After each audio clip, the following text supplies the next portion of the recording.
doing the news on Vanguard Live. I am Precious Chikli. We begin with the front pages of the papers this morning, starting off with Vanguard. Vanguard is leading with manufacturing sector bleeds as forex loss rises of 400% to 466 billion naira. The rider says squeezes profit by 24.6%, leads to layoff of workers, multinationals exiting, threat to economy, and that's coming from some analysts. The stories above are cool. Niger, Mali, Burkina Faso alliance won't weaken ECOWAS resolve for democracy, and that's coming from TINUBU on page 22. $792 million trapped funds. Foreign airlines at breaking point may exit Niger's airspace, and that's coming from IATA. KADUNA error bombing.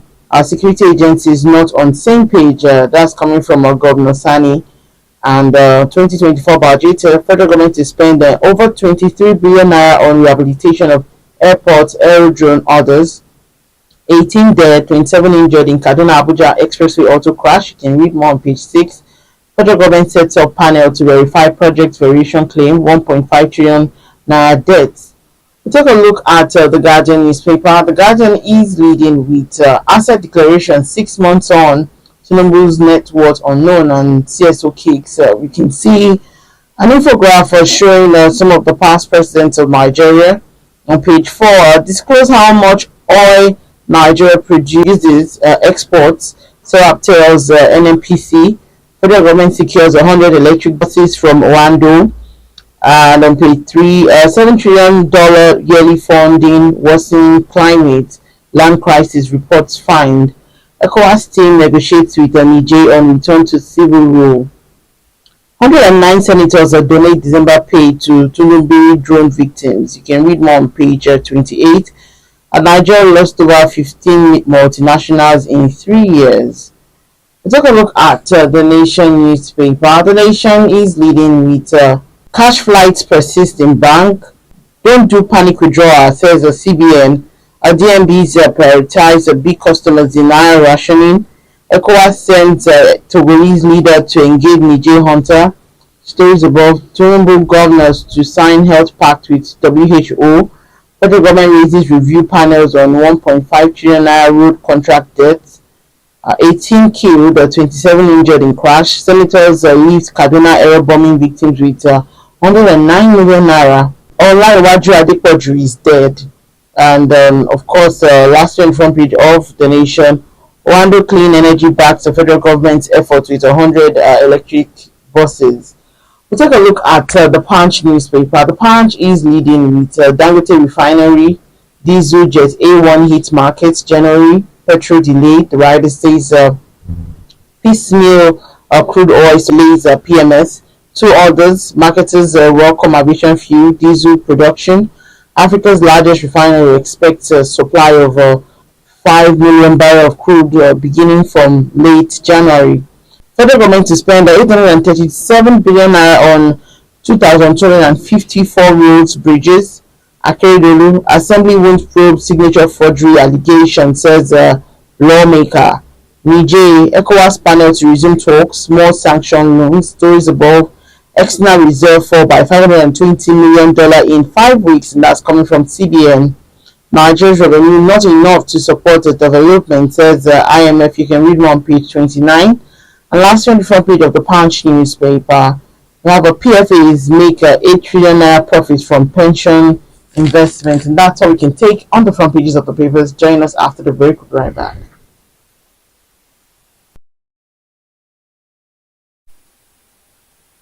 Alright, welcome back. If you're just joining still today in the news on Vanguard Live, I am Precious Chikli. Joining me to talk about some of the stories on the front pages of the papers this morning is Mr. Ali Mohammed, CEO of Magnet Communications, also former editor of Daily Times and Concord Newspapers. How are you joining us this morning, sir? Good morning, Precious. How are you? I'm very well, thank you. And how are you doing?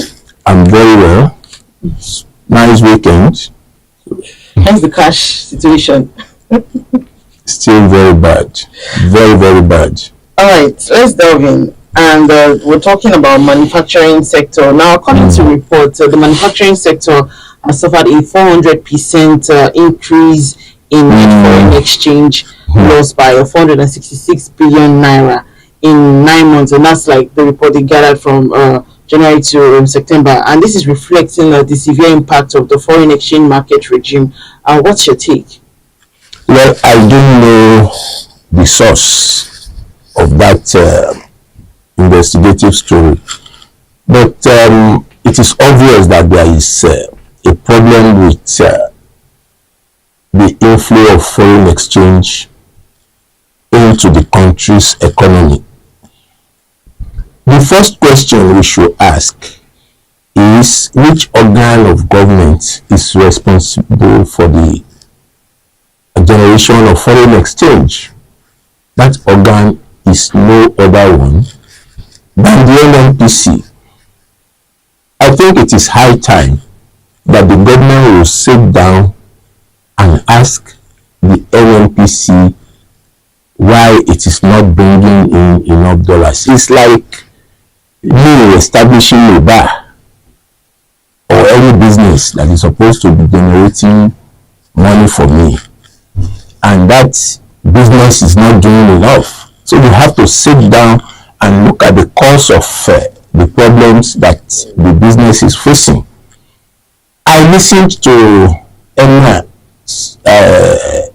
Sanusi on TV during the weekend. He said it is high time the government sit down and find out why NNPC is not generating enough dollars. We sell crude every day, despite the fact that there is a large theft of crude from all areas in the country.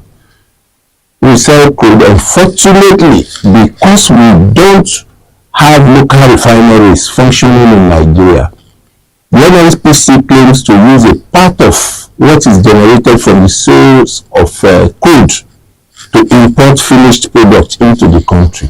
I think it is time we sit down and find out how much NNPC is generating, how much is it spending on importation of refined products at a time when we are not supposed to be paying subsidy anymore. When we were paying subsidy, a lot of trillions were going into a voodoo subsidy payment, but that is supposed to have stopped now. There is need for government to get appropriate experts to sit with NNPC and make it accountable for every dollar that is generated in the last 1 year or 2 years.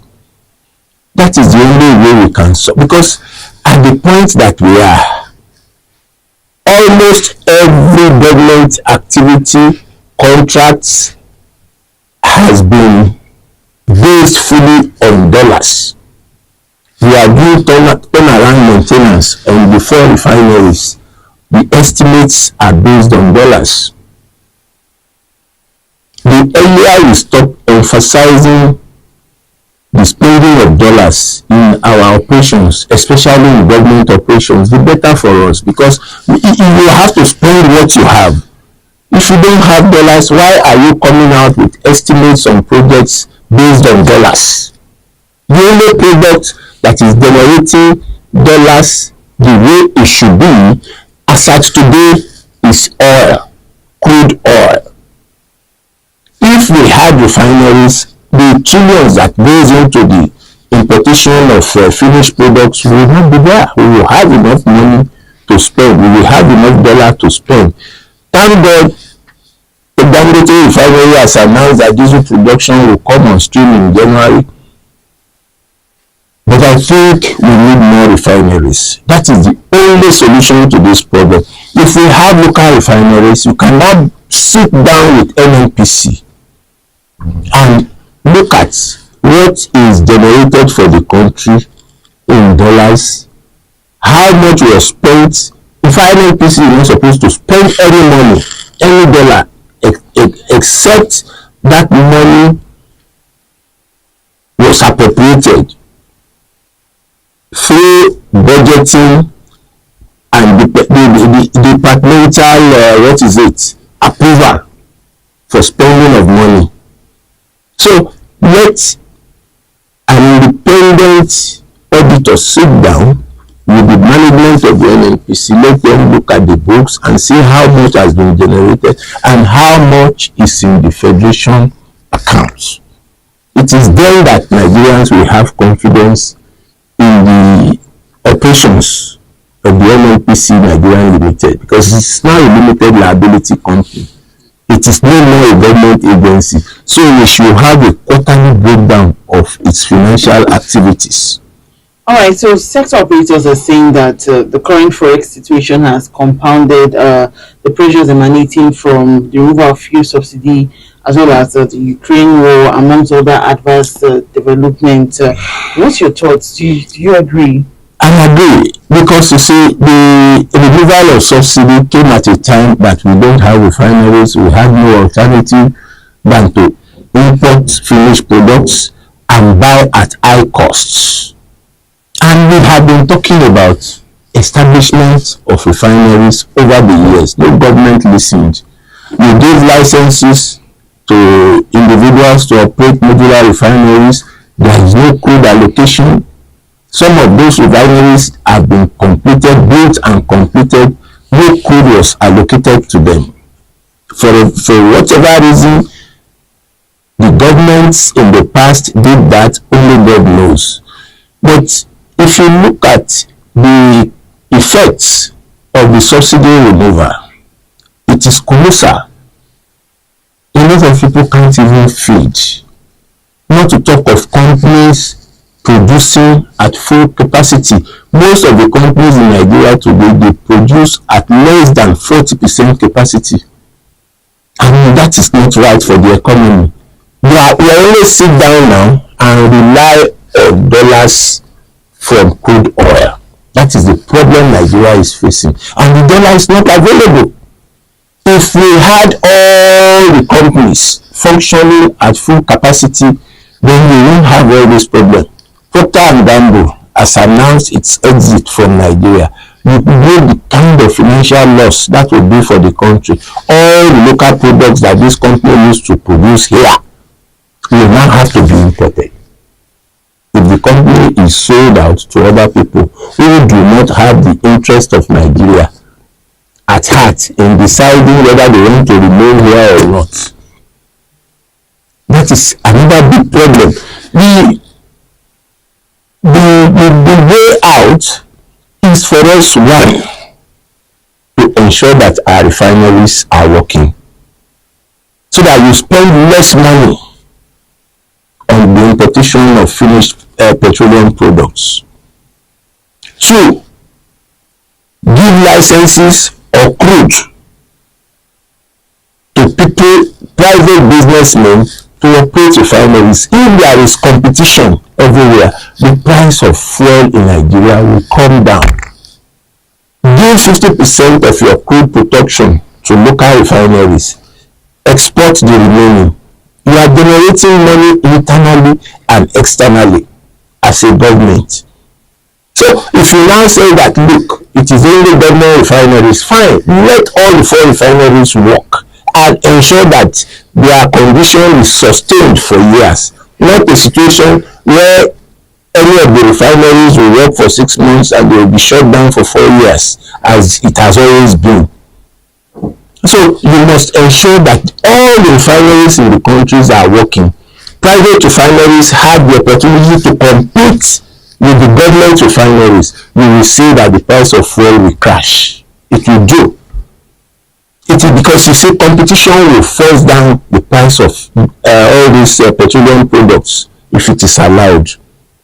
But as at today, only NNPC is importing fuel. Only NNPC is exporting crude. I mean, you have such a mighty power to tell the country that this is how much you have earned in a month. Not minding if you have earned more than that. That is the present situation in the country. And it is sad. All right, moving on now. There are indications that foreign airlines may be planning to exit Nigeria's airspace soon, and this is as a result of, airline operators being unable to raise the foreign currency required for their operations, as over $792 million of the funds are still trapped in Nigeria. How do you react to this information? You see, not that they want to, a lot of them has gone. Emirates doesn't come to Nigeria again, and so many other airlines, because they cannot repatriate their money from Nigeria to their home country where they get the spare parts and other things they need for their operation. It is sad. I think government should give a special preference to foreign business organizations based in Nigeria. If we don't want to completely run down our economy, here is a country that doesn't have its own airline. You are starving the airlines that are here of the opportunity to repatriate their funds. It doesn't make any economic sense. If all the airlines that want to leave now leaves, then we are looking at a crisis in that sector. There will be a crisis, because how many Nigerian airliners are traveling to those countries where the airlines that are threatening to go out of Nigeria today come from? So we have to be careful the way we deal with foreign businessmen as regards the ability to repatriate whatever cash they want to their own countries. That is their base. They are just operating in Nigeria, and the cost of operation here is high, because you have to pay for offices, you have to pay salary to your crew members, you have to pay landing fees, you have to pay jet A1, pay for jet A1, that is the aircraft fuel. And you understand? So this amounts to a huge sum of money on operations, and at the end of the day, they are unable to repatriate whatever they want to their country to boost whatever operations they have here. So I think government should sit down and meet with these airlines and give some concessions, because if they go, they are further running down the economy of this country. Look at the Republic of Benin. There are so many flights that are supposed to come here. They now go straight to the Republic of Guinea, Ghana, Benin, and from there they take another flight to Nigeria. It is not right. Emirates still goes to Republic of Benin. If they can go to Benin, why can't they come to a better country, as we call ourselves? Why can't they come here and perform their roles? So there is a missing gap somewhere. Government must sit down and discuss with these foreign. We must not allow them to go. Give them some concessions. Give them the opportunity to repatriate their profits at any time they want to. I won't be happy too if I'm in a country and I'm not able to repatriate the funds that I need to boost my operations. Yeah. They have to buy spare parts. Those spare parts are not made in Nigeria. Or do we have a company that makes aeroplane spare parts? No. They have to get spare parts. They have to do a lot of things in dollars to keep their operations going. But they are unable to do that. That's why they want to leave. So government should sit down with these airlines and see how they can get them to stay here and let them operate in the interest of our economy. All right. According to a report I saw this morning, about 15 multinationals has left Nigeria in 3 years, and we're also dealing with scarcity of foreign exchange resources, as well as, you will look at these situations. How do you think that the government can actually deal with? Now, we heard on the weekend, I think I heard PZ also wants to leave. So you just sit down and you try to look around and say, how many other multinational companies do we have again in Nigeria? What's the way forward? You see, the way forward is for us to sit down and prioritize our needs. What are our needs? In the oil sector, where we make the highest amount of foreign exchange, we must reorganize that sector. There is a lot of dirty deals going on there. There is oil theft in terms of crude. Over the weekend, I read about tankers that was seized. The Navy is taking possession of that tanker. The security company that was employed to be guarding the ocean were also fighting the naval officers. We shouldn't have that kind of situation. Who is supposed to be in charge of the safety of our pipelines? It is the Navy, especially the one on the high sea. The government is spending hundreds of dollars to employ local security companies. The operators, the workers of these local security companies are the one busting the pipes and stealing the crude more now. That is what I read from that report. The earlier you perfect our act, it's like me doing business, and I am seeing leakages in that business, and I am showing, pretending as if I don't care about those leakages. I have to block the leakages if I have to survive in that business. So government must block the leakages in the storage, production and sales of crude oil. It is our major source of income. For as long as the government is not doing that, we will continue to have the kind of problem that we are having across the board, not only in getting foreign companies operating in Nigeria to remit their money abroad. There are so many projects that are awaiting the attention of government. Look at roads. We don't still have hospitals that can compete with what we have, even in West African countries. You go to our hospitals, you see people in accident emergency being attended to outside. There is no word for them to stay. So we really need to get our acts together, be serious. But the problem we have, the major problem we have again, is corruption. Everybody is thinking about me. Nobody is thinking about the larger society. That is the problem we have in government.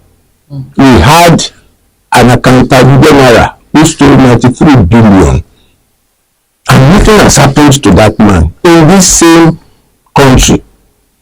We've had people who stole 1 point something billion, 10 billion, and all that. What are you doing with all these billions? It is simply what people call poverty mentality. That is, I can't imagine any sane human being stealing 93 billion to do what?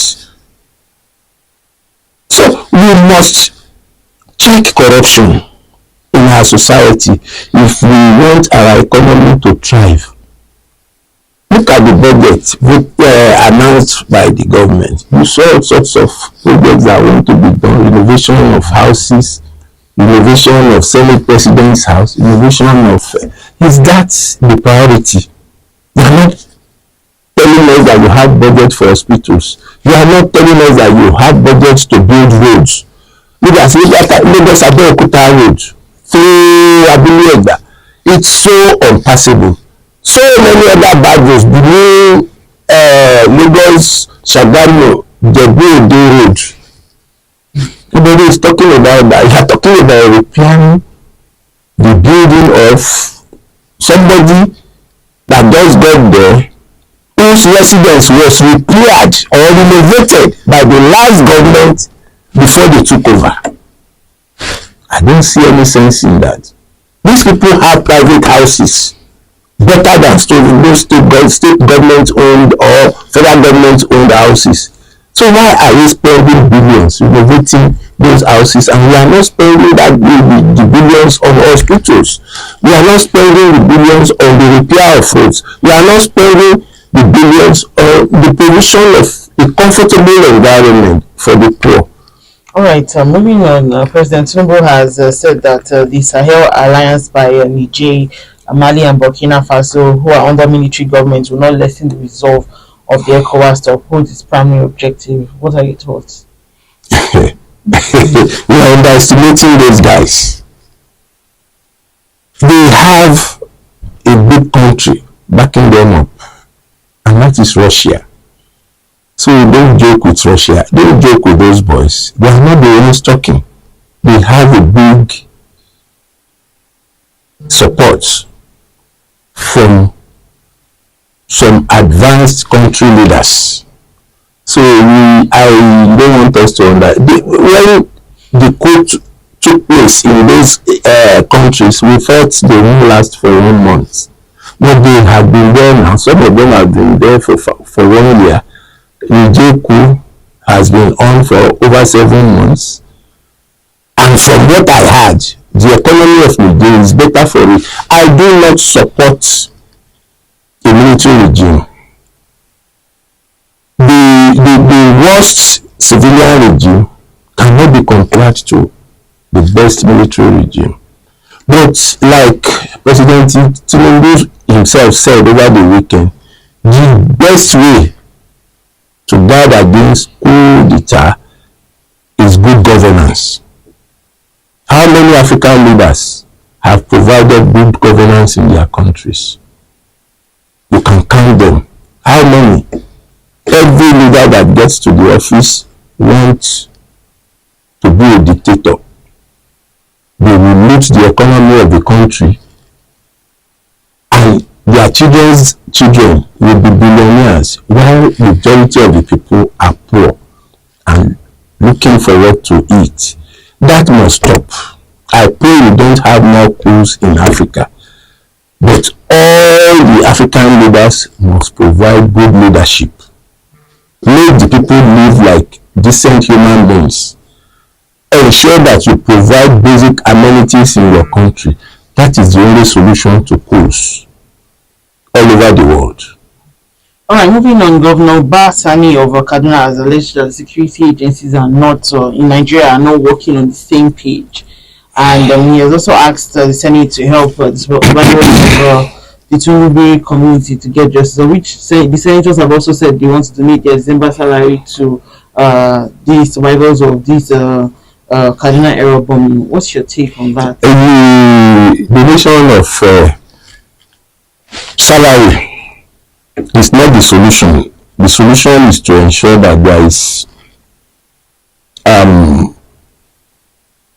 a solidarity with the security among the security agencies, within the security agencies. The situation as at today is that the army wants to claim the glory for whatever military action that is undertaken, and it is done successfully. The Air Force too want to take the glory for every military assignment that is successful. It is not right. If the Air Force has been able to eliminate 100 insurgents, the glory should go to the entire armed forces, and they should be working as a team. We have 12 Super Tucanos here. That is efficient.